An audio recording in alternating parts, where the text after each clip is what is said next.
Mula dito sa DWIZ Manila, sumasa inyo ang IZ Balita Nationwide. Ang mga pinakamalalaki at pinakamaiinit na mga balita ng NCR, Luzon, Visayas, Mindanao at mula sa labas ng bansa. Ihahatid namin sa inyo sa mas komprehensibong pagbabalita.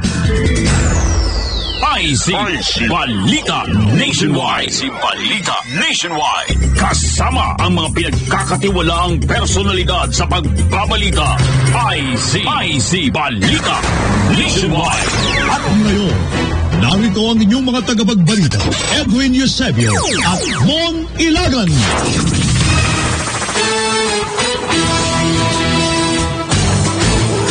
Magandang hapon, narito na ang headlines sa IZ Balita Nationwide, Biyernes, Hunyo 5, 2020. Bilang ng mga Pilipino na walang trabaho, dumami. Secretary Francisco Duque III naghugas kamay sa naantalang kompensasyon sa mga health workers.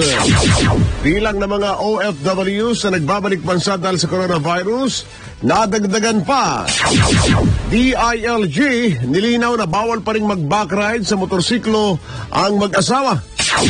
Sa balita sa ibang bansa, 5 drug companies napili ng US para gumawa ng lunas kontra COVID-19. Sa sports balita, Lakan Cup tatapusin ayon sa MPBL. Sa balitang pangkalusugan, posibleng dahilan ng pagkakaroon ng bungang araw ating aalamin. At sa showbiz, Kim Chiu nagpasalamat sa MMDA. IZ Balita Nationwide.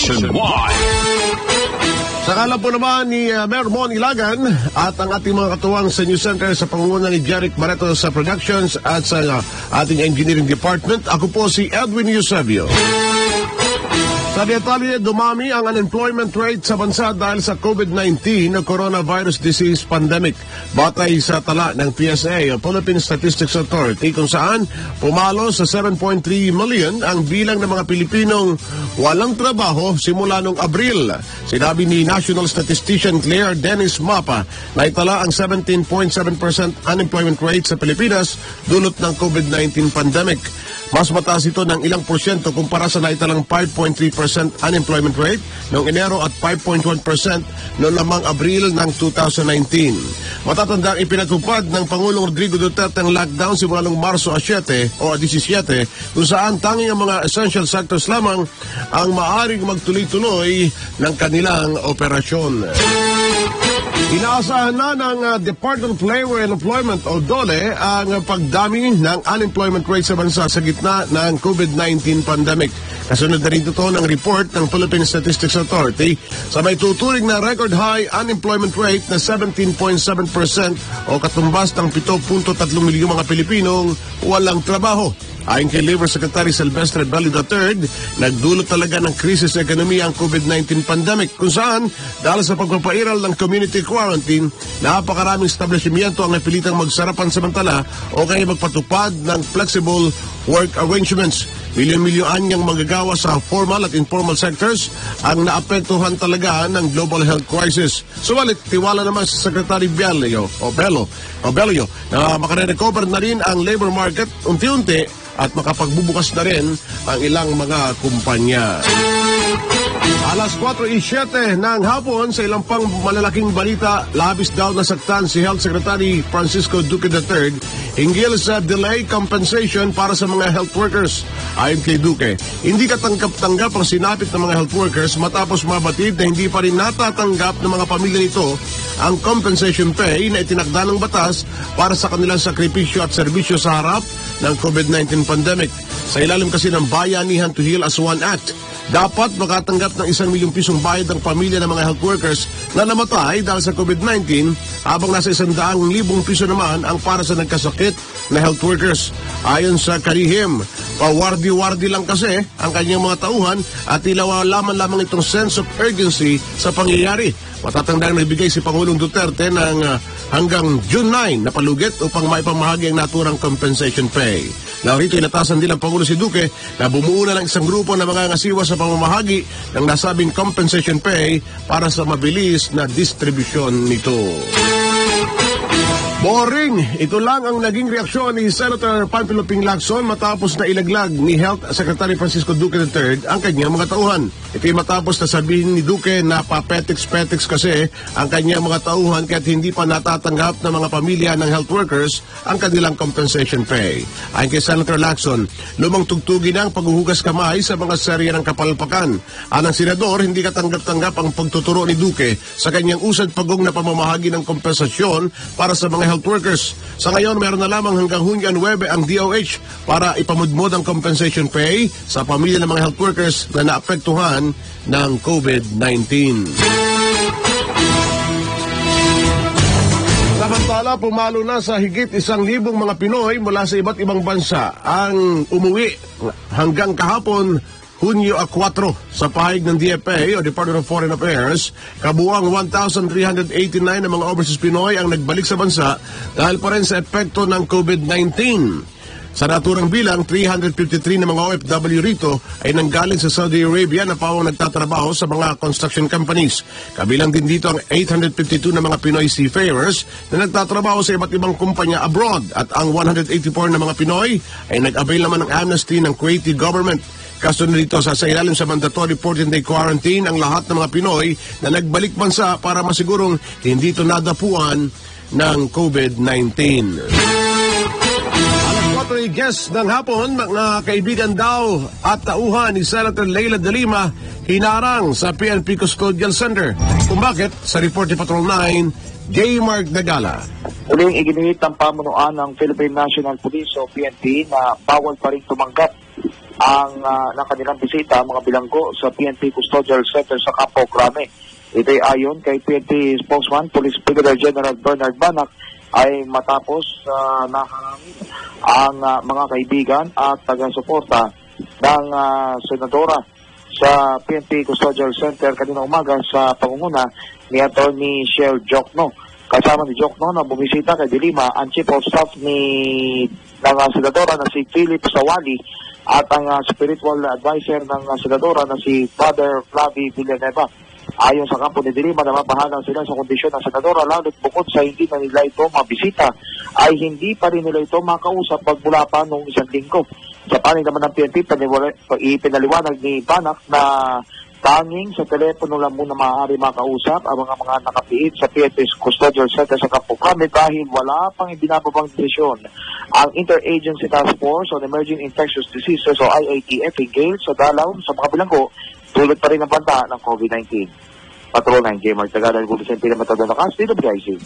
Samantala, anti-terror bill, hindi agad malalagdaan ng Pangulong Duterte sakaling umabot ito sa kanyang opisina o tanggapan. Detalye niyan, Patrol 17, Jopel Pelenio. Hindi agad-agad na malalagdaan ni Pangulong Rodrigo Duterte ang anti-terror bill sakaling umabot na ito sa kanyang lamesa o tanggapan. Ayon kay Presidential Spokesperson Atty. Harry Roque, hindi kasi nangangahulugan na porke sinertipika ang urgent ni Pangulong Rodrigo Duterte ng isang panukalang batas ay agad niya na itong pipirmahan.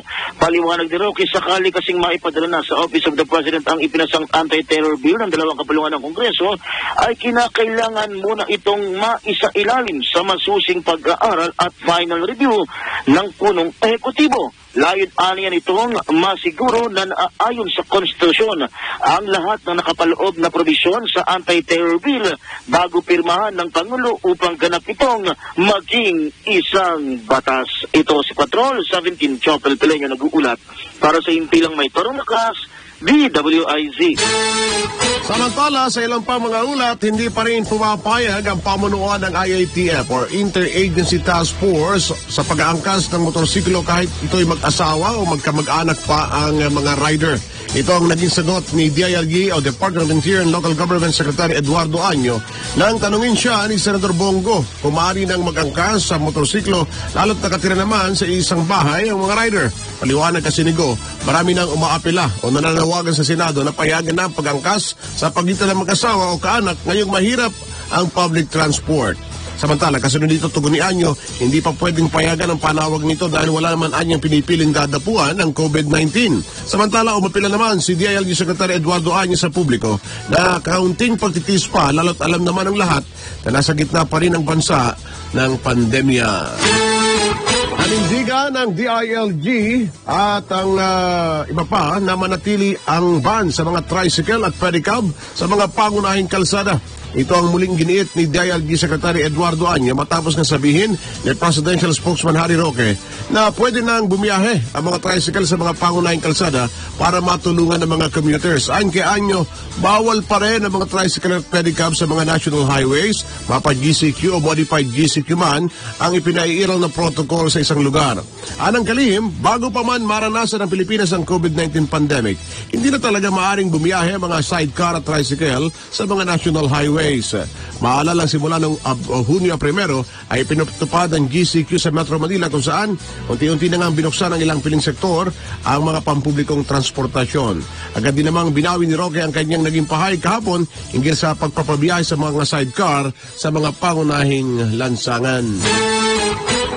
Mga karagdagang pang malalaking ulat ang sa inyo, patalastas muna, Philippine Standard Time, 14:30 minuto makalipas ang alas 4 ng hapon. IZ Balita. IZ Balita Nationwide. IZ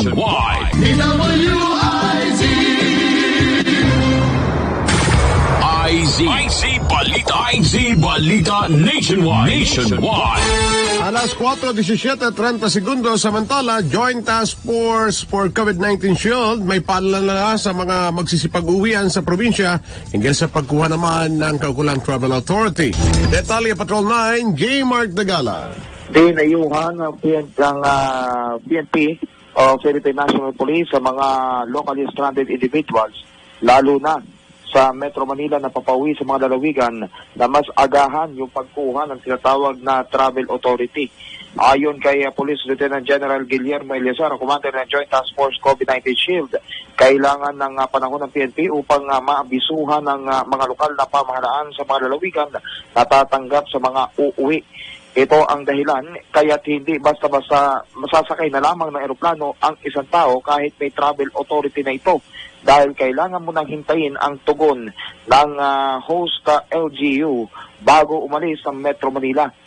Sinabi pa ni Eliazar na bahagi ng protocol na dapat alam ng mga LGU na may paparating sa kanila upang sila na may makapaghanda.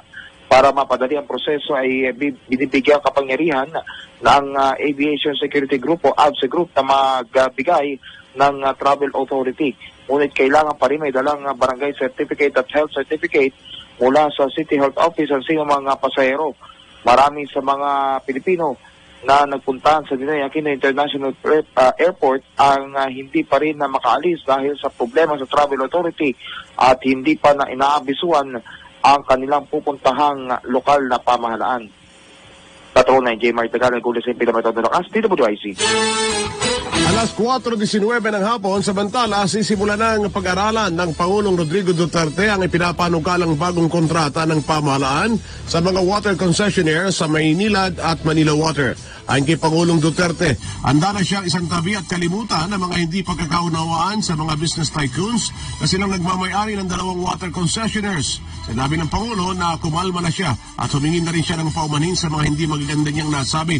Kaya naman giniit ng Pangulong Duterte na kailangan tiyakin ng mga ito na may babalik ang nawalang salapi ng taong bayan dahil sa ipinataw na sobrang singil sa tubig. Dagdag ng Pangulo, dapat ding magbigay ang Maynilad at Manila Water ng isang concession agreement na naaayon sa batas.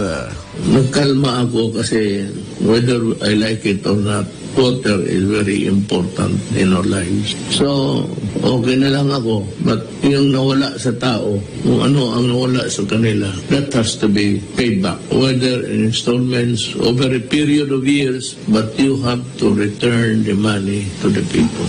Yun lang. Okay na ako, and you can have your contract if it is to your liking. But if it's not, then we proceed with another phase, which is really filing of the cases. Tinigyan ng Pangulong Rodrigo Roa Duterte. Samantala, balita tayo sa mga probinsya. Isang frontliner sa Angeles City nagpositibo na rin sa COVID-19. Ang detalye niyan mula kay Dione Gole sa Central Luzon. Dione, kamen. Isang frontliner mula dito sa lungsod ng Angeles ang bagong nagpositibo sa COVID-19. Ito yung iniulat ni Angeles City Mayor Carmelo Pulita Lacatin Jr. Bagamat hindi gaano idinitalye ang ulat at tungkol sa pagkakakilanlan ng bagong biktima, ngunit sinasabi na katira ito mula sa Barangay Santo Domingo dito sa Ciudad Angeles. Ito ay kasalukuyang nakakumpay na sa hindi nabanggit na government hospital dito sa Ciudad. Isinailalim na rin sa isolation at quarantine procedure sa Angeles City College itong mga kaanak ng bagong biktima. Patuloy din yung pagsasagawa ngayon ng massive contact tracing ng City Health Office so sa mga tao nakahalubilo ng bagong nagpositibo na frontliner. Dulot ito, umaabot na ngayon sa 26 ang naitalang nagpositibo sa COVID-19 dito sa Angeles City as of June 2. 21 naman dito ang gumaling na sa sakit. 2 yung nasawi at 3 ang kasalukuyang nakalagas pa sa pagamutan. 52 naman ang kasalukuyang person sa under monitoring. Patuloy ang apila ng alkalde sa kanyang mga kabalin na ugaliin ang mga safety protocols gaya ng social distancing at wearing of face mask, lalo na ngayong nagsimula na nagsibalik sa kanilang trabaho ang mga mamayan at nagsibukas na rin ang halos 75% ng mga negosyo at industriya sa ilalim ng General Community Quarantine o GCQ. Nagsimula na rin ang biyahe ng mga tricycle at ilang mga public utility jeepneys within the city limit route at libreng sakaya na inaalok naman ng mga pribadong kumpanya ng basa dito sa karatig lugar at naging dito sa syudad. So yan ang update. Buhat ito sa lungsod ng Angeles. Ito si Gone Gole, Central Patrola. Nag-ulat ng tilang may tudong lakas. DWIC. Samantala, balita sa Ilocos Norte, Public Employment Service Office o PESO ng Ilocos Norte, naghihintay pa rin ang aplikasyon ng mga magiging benepisaryo ng Sagip Manggagawa Program. Ang detalye mula kay Ronald Idol Domingo. Ronald, kamen. Aabot sa 500 ang mga makukuhang benepisyaryo ng Sagip Manggagawa Program ng Pamahalaan Panlalawigan dito sa Ilocos Norte. Ipiniwanag ni Ginang Anne-Marie Lisette Di Atuan, Manager ng Provincial Public Employment Service Office o PESO, ang mga benepisyaryo sa nasabing programa ay ang mga naglilingkod sa micro, small and medium enterprises o MSMEs, kagaya ng mga karinderya, parlor at iba pa. Gayunpaman, ihayag niya na hinihintay pa nila ang pagsubmite ng mga benepisyaryo ng kanilang aplikasyon dahil hindi pa nakumpleto ng mga SMEs ang mga requirement. Ayon sa kanya, hindi pa nakakuha ang ilang mga establishmento ng mga business permit dahil sa pagpapatupad ng lockdown noong nakaraang buwan ng Marso. Inihayag ni Atuan na ito ang dahilan kung bakit wala pang nakasumite ng aplikasyon sa PESO para sa pagiging benepisyaryo sa nasabing programa. Ay nating nakalap na balita mula dito sa Ilocos Norte. Ito si Patrol Ronald Idol Domingo, nag-uulat para sa lang may tudong lakas, DWIC.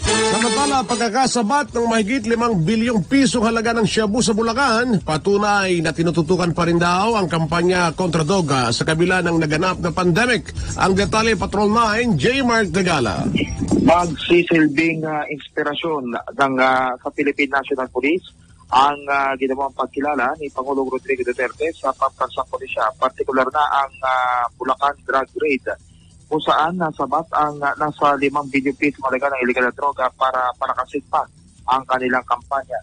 Ayon kay PNP spokesman Police Brigadier General Bernard Manac, nagaganap ang mga pulis sa ibinigay na pagkilala ng Pangulong Duterte sa pinakitang efforts ng PNP para labanan ang illegal na droga sa gitna na rin umiiral na General Community Quarantine. Sinabi pa ni Banak na malaking hamon din para sa pambansang pulisya na matunto ng mga big-time drug personalities, lalo na ngayon na nasa COVID-19 pandemic ang bansa. Pagtitiyak naman ng PNP, sa kabila ng pandemya ay nakapokus pa rin ang kanilang hanay na magkasa ng mga anti-illegal drug operations sa buong bansa. Samantala, sa kabila ng kaluwat-kanang operasyon ng PNP, mahigpit pa rin pinag-iiral sa mga pulis, raiding teams ang safety at health protocols upang maiwasang mahawa naman ng COVID-19. Patrol 9, J. Mark Dagala, Gulat sa Kilometro Lakas, DWIC.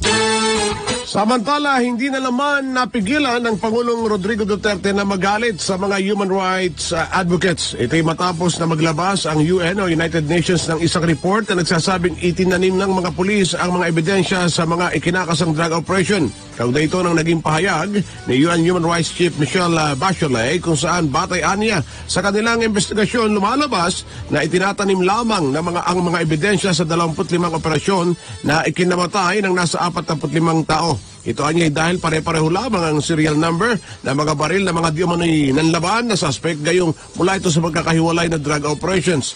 Sinabi ng Pangulo, kahapon lamang ay matagumpay na ang bypass operation ng pulisya sa Marilao, Bulacan kung saan nasamsam nga ang 5.1 billion pesos na halaga ng illegal drugs. Ayon sa Pangulo, walang karapatan ng United Nations na manghimasok sa bansa dahil sinisira lamang ng droga ang Pilipinas. Dagdag pa ng Presidente, hindi siya titigil sa pagsawata sa operasyon ng illegal drug kahit pa may kinakaharap na global pandemic ang bansa.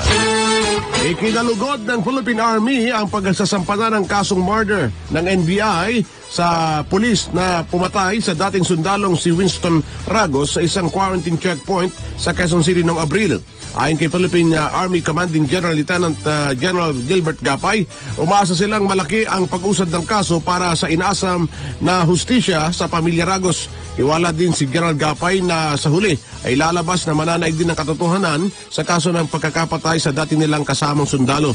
Binigyan din ni Gapay na ang kaso ni Ragos ay isang pagmulat sa seryosong usapin ng mental health na nararapat lamang bigyan ng angkop na atensyon at kaukulang pang-unawa. Dapat na ihulog sa ilog Pasig partikular ang lahat ng mga mananamantala sa nararanasang krisis ng bansa. Ito ang babala ng Pangulong Duterte laban sa mga online scammer at mga hoarder ng face mask. Anong Pangulo, naglipa na kasi ngayon ang mga nagbebenta ng face mask online kung saan batid naman ang lahat na kulang ang supply nito at dumadaing ang iba't ibang ospital sa karagdagang supply. Dagdag pa ng Pangulo, dumarami na rin ang nanloloko online kung saan nagpapanggap ang mga ito na nagbebenta ng face mask at iba pang PPE sa gitna ng kakulangan ng nasabing supply. Nilagdaan ng pharmacy giant sa United Kingdom ang $750 million deal o halos 38 trillion pesos katuwang ang Vaccine Alliance o Gavi at Coalition Epidemic Preparedness Innovation. Kasabay nito ay inanunsyo ng AstraZeneca na gagawa ito ng 300 million doses ng COVID-19 vaccine candidate na gawa ng scientists mula sa Oxford University bago matapos ang taong kasalukuyan. Ang nasabing gamot ay gagawin ng Coalition for Epidemic Preparedness Innovation habang ang Vaccine Alliance Gavi naman ang mga ngasiwa sa procurement process. Nasalihan din ang isang kasunduan ng nasabing pharmacy sa Serum Institute ng India para gumawa ng 1 bilyong doses ng vaccine na pamamahagi naman sa buong bansa at iba pang developing countries. Tinitiyak ng Bill and Melinda Gates Foundation kasama ang World Health Organization na magiging patas ang pamamahagi ng gamot sa buong daigdig. Kasalukuyan ang sumasailalim sa human trial ang vaccine na gawa ng Oxford University. Philippine Standard Time, alas 4:29. IZ Balita Nationwide. Mga balita sa labas ng bansa. Nakapili ng White House ng 5 drug companies na gagawa ng maaring lunas kontra COVID-19. Sa mga impormasyong nilabas ito, pasok sa 5 kumpanya o pasok ang 5 kumpanya ang mga sumusunod. Ang Pfizer, gayon din ang Johnson & Johnson, Merck and Company Incorporated, Moderna Inc.